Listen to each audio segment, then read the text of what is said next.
Asia में सोनपुर का सब जानते हैं। अभी सब तरह के जानवर बिक रहे हैं। तो आप लोग तो सोनपुर वाले एशिया लेवल के आदमी, इतना बड़ा बिहार में उच्च स्थान कहीं नहीं है। कौन नहीं जानता है सोनपुर को। इसलिए सोनपुर वाले भाई बहनों को, कौन कौन सोनपुर से हैं हाथ उठाइए तो। अच्छा, सब सोनपुर में ही है। इसलिए हमको सोने जैसा बनना है। सोने जैसा कब बनेंगे? कब बनेंगे सोने जैसा? सजुग में। अभी नहीं बनना है। हाँ, उस समय तो फाइनल बन जाएंगे। उस समय तो मुकुट आ जाएगा मेरे माथे पर। हाँ, तैयारी तो अभी करेंगे। हाँ, सब जगह तैयारी अभी करना है। तो इसलिए अभी भक्ति जो है, क्योंकि ज्योतिर्लिंग मेला में अभी लोग एक कंप्लेन होता है कि ओम शांति में पूजा पाठ छोड़ा देते हैं। ऐसे बोलते हैं ना, ये ज्योतिर्लिंगम मेला लगने से एक कलंक खत्म हो जाएगा। क्योंकि मेला में गया तो देखा कि आरती भी कर रहे थे और भारत के 12 प्रसिद्ध जो हैं शिव बाबा, वो एक साथ मिल रहे थे। बात समझे ना। तो लोगों को आदत द्वापर काल से, हाँ, ये जो शिव बाबा के भगत तो है, लेकिन उन लोग को डर रहता है कि देवी देवता भगवान से छोड़ा देंगे। पहने का जब उजला कपड़ा देखते हैं तो लगता है कि क्रिश्चियन बना देंगे। ठीक है, हाँ, घर घर में झगड़ा लगा देंगे। ठीक ना।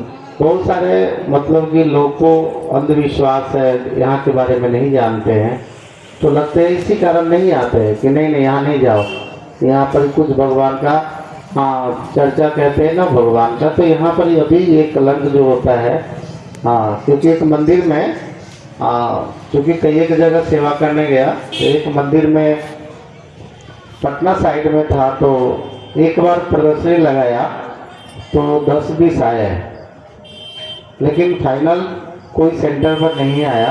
ठीक है, क्योंकि वहाँ एक अफवाह हो रहा कि यहाँ जाओगे तो देवी देवता से छोड़ा देगा। ठीक है, फिर दोबारा किसी ने कहा कि फिर मंदिर में लगाते हैं, तो दूसरा बार जब लगाया तो कोई आया ही नहीं। जैसे लग रहा कि हम कोई दूसरे धर्म के हैं। ठीक ना, हाँ, मुसलमान है क्या है, ऐसे समझ को आया ही नहीं। कितनों अनाउंसमेंट करते रहे, कोई नहीं आया। बात समझे।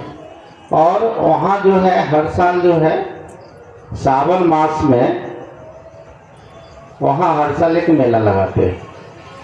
तो दुर्गा पूजा में चैतन्य झांकी लगता है, तो उसमें उसी गांव में का मेला का जो कोई अध्यक्ष थे, तो कहा कि आपका दुर्गा पूजा मैंने देखा है, क्योंकि वहाँ तो एकदम पूरा भक्ति का रूप होता है ना। तो कहा कि आप मेरे सावन मास में आपका प्रोग्राम कराएंगे।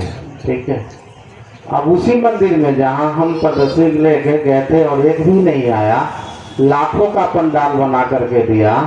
हम कहें कि बाबा और क्या करें, ये तो हम जैसे चित्र दिखाएंगे सब भाग जाएगा।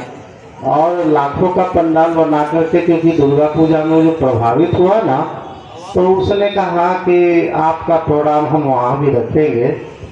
तो मैंने बाबा से पूछा करे तो क्या करें, तब जा करके कथावाचक बनना पड़ा और कथा का नाम दिया ज्योतिर्लिंगम परमात्मा श्री श्री शिव कथा। ठीक है, अब राम कथा तो हम करते नहीं हैं, कृष्ण कथा तो करते नहीं, हम तो शिव बाबा का बच्चा है। शिव के अलावा तो कुछ जानते भी नहीं हैं और उसके अलावा कुछ जानने की जरूरत भी नहीं है। तो एक ज्योतिर्लिंगम परमात्मा श्री श्री शिव कथा का बैनर बनाया।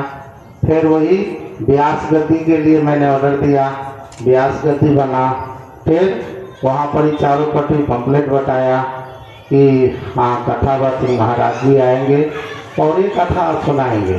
ठीक है, गीता को बाबा भी कहते हैं ना स्टार्टिंग में, गीता को कौन सा शास्त्र पढ़ाएंगे, तो मेरा शास्त्र गीता था, इसीलिए गीता रुद्र गीता ज्ञान यज्ञ। और मैंने 2 दिन का प्रोग्राम मुझे मिला था।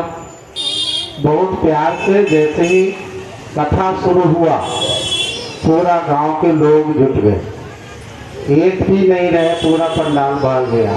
ठीक है, तो सभी आए, लेकिन वो ये समझ में आया कि ये कथा होना है और शिव जी का ज्योतिर्लिंगम कथा होना है।